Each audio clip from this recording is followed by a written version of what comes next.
वाचवायला. रोज छेड काढणारा मुलगा आज पण तिथे असला तर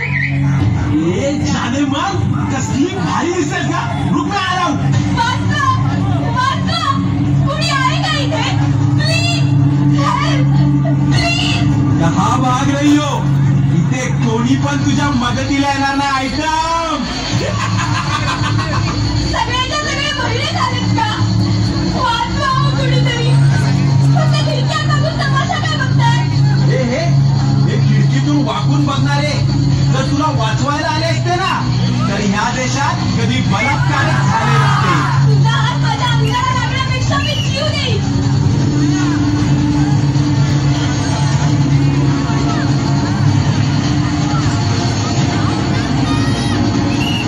माझ्या आजूबाजूला कुणीच वर्ग नाहीये का? सगळे शंका जन्माला आले. आज जर माझ्या अवधीला धक्का लागला ना तर तुमच्या आया बहिणी तुम्हाला कधीच माफ करू शकणार नाही. तुला काय वाटलं मी गेलो?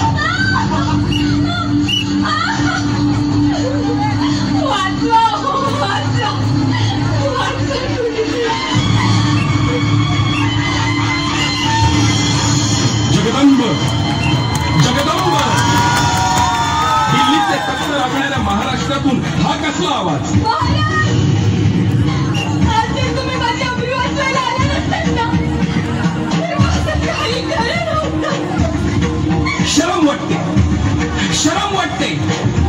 ज्या महाराष्ट्रासाठी आयुष्य खर्ची घातलं आज त्याच महाराष्ट्रात कुणीच मावळा आया बहिणींची अब्रू वाचवायला पुढे येऊ नये. महाराज, हे लोक फक्त तुमच्या विचारांच्या गप्पा मारतात.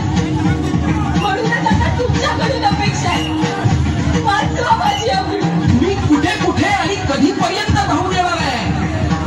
आज 350 वर्षानंतर सुद्धा आया बहिणींची अब्रू वाचवायला माझीच गरज लागणार असेल तर माझ्या नावाने राजकारण करणाऱ्यांची मला लाज वाटते. महाराज,